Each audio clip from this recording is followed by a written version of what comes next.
Hello. So today we're going to talk about Drew Hayden Taylor's play Dead White Writer on the Floor. This is a fabulous play. I love this play. So Taylor is a Canadian First Nations playwright, and so a lot of his plays actually deal with issues affecting First Nations peoples, American Indians, and so on and so on. And Dead White Writer on the Floor is about literary depictions of Indigenous North Americans. It's about stereotypes and the limits of the ways in which predominantly white written literature, television, movies, and so on has depicted American Indians and First Nations Canadians. And what's really, really interesting is that the second half of this play, it's really a play of two halves, the first act and the second half, but the second half challenges a lot of the potentially simple ethical claims of the first half. And the play does this. The play brings up these really difficult ethical and practical representation issues in the context of, I think, a brilliantly constructed postmodern structure that is really sort of inspired by Luigi Pirandello's 6 characters in search of an author. So basically what happens is that these 6 characters, Billy Jack, Injun Joe, Kills Many Enemies, Old Lodge Skins, Pocahontas, and Tonto. So obviously this is Billy Jack from the film Billy Jack, Injun Joe from Tom Sawyer. Kills Many Enemies is a sort of generic savage warrior kind of figure. Old Lodge Skins, I think, is a generic sort of elderly, wise chieftain. Pocahontas, obviously, is Pocahontas, principally in her sort of Disney movie Avatar. And then Tonto, obviously, is the sidekick of the Lone Ranger. So all in their own ways, very stereotypical depictions of Indigenous North Americans. They all are transported to the office of a writer, a white writer who has fallen dead, possibly killed. They think he's been killed, but it's never really determined what's actually happened to him. And what they slowly figure out over the first half of Act 1 is that they are all characters. They're all literary figures. And they mostly come to realize this because Billy Jack starts to recognize them. So Billy Jack had read Tom Sawyer.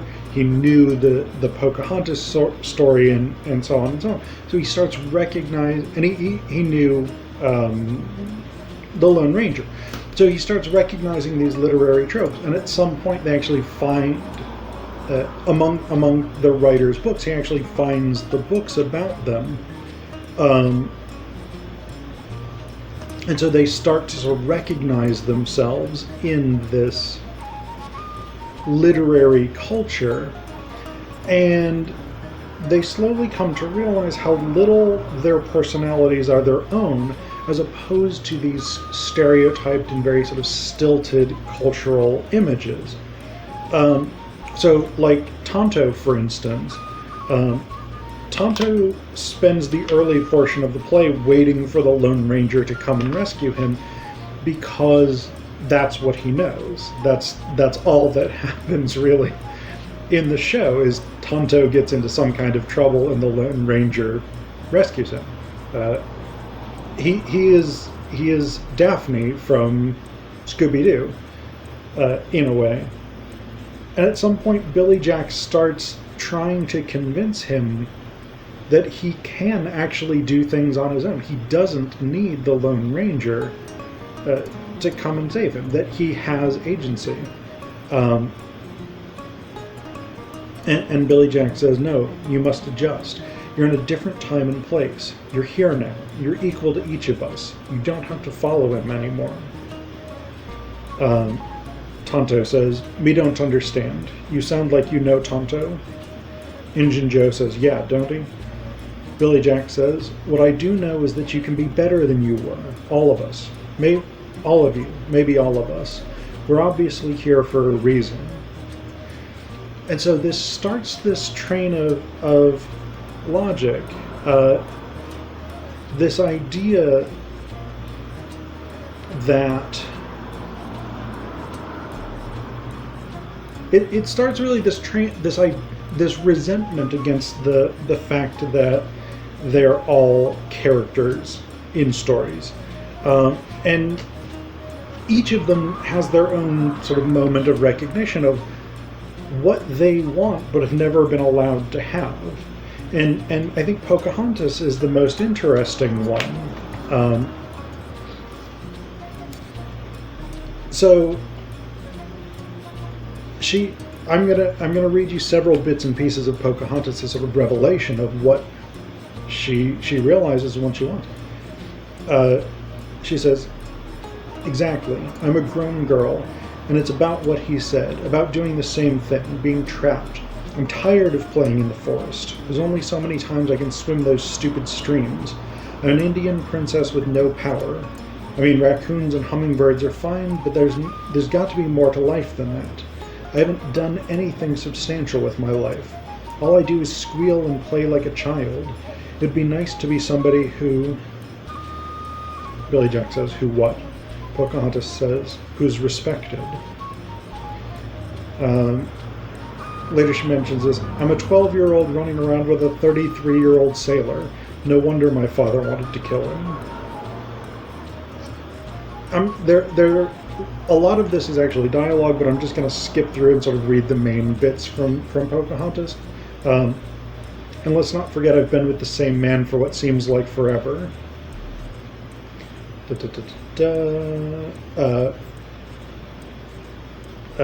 Billy Jack says she's been with him for about 400 years. 400 years old. No wonder we have nothing left to talk about.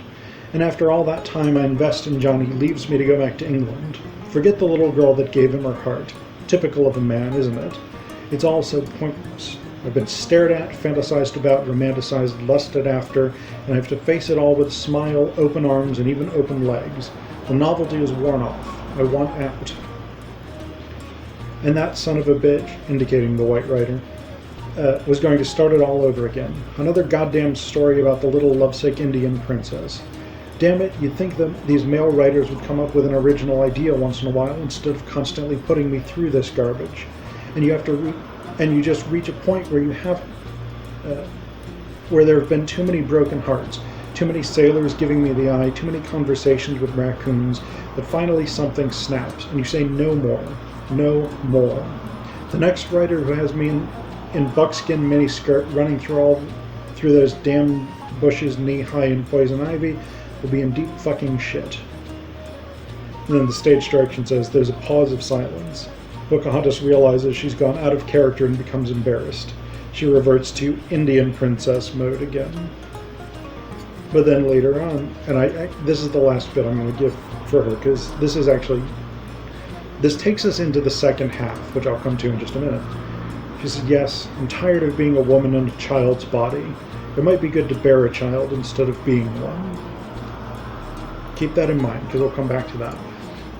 But basically, what these characters have realized is that the dead white writer was working on a short story collection about American Indians and about these characters specifically. And so what they figure out is that he, by dying without finishing the stories, he's somehow trapped them in that space. And so they resolve to take control of their own stories and rewrite the endings. Which brings us to Act 2, which is set. It's a contemporary set. It's an AA meeting where the modern avatars of these characters have come together.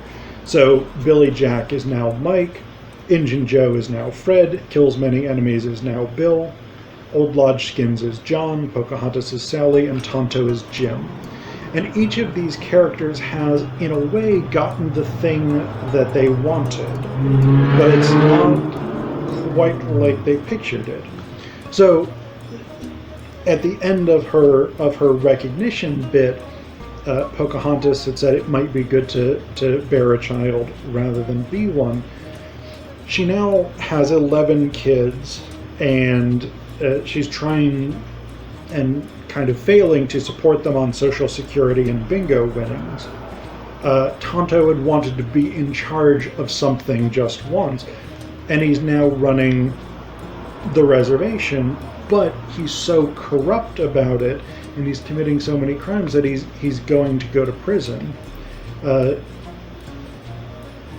Injun Joe wanted just some education, just to better himself and have opportunities. And yet his modern avatar, Fred, had gone to the residential schools, which was a system in Canada that basically took First Nations children, Métis children, Inuit children, etc., and educated them, not just teaching them the kinds of things that say, a standard public high school education or a standard public school education would teach, but it also culturally educated them into white Canadian Christian culture.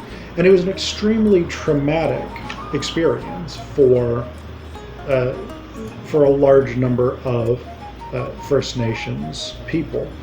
And so Fred is traumatized by this. Like, he's basically got PTSD because of this experience at the residential school. But what the insight that Fred has, the insight that Injun Joe has, is that even as they've rewritten their characters, they haven't improved their situation. So he says, Bill says, it doesn't matter, none of this matters. We're here and nothing is going to change. I'm not going anywhere. And Fred, so there's concern that they're going to revert back to their earlier forms. So that's what Bill's talking about. And Fred says, but nothing has changed, Bill. That's it. We exchanged one pair of moccasins for another. Things didn't get better. And so this is the insight. And it's really quite a depressing insight in a way. But I think one of the things that Taylor is getting at here is that even though these stereotypical literary Indians think they've gotten out by rewriting their destiny, the destinies that they've written for themselves continue to be culturally scripted. The corrupt Indian chief, the person traumatized by the residential schools, the casino owner capitalizing on a merchandised version of indigenous culture, and all of them are alcoholics. So I think that's what he's getting at, is the difficulty of overcoming cultural narratives and the ways in which they shape our lives and our self-perceptions, particularly for people like First Nations, American Indians, people whose culture is highly stereotyped by majority culture.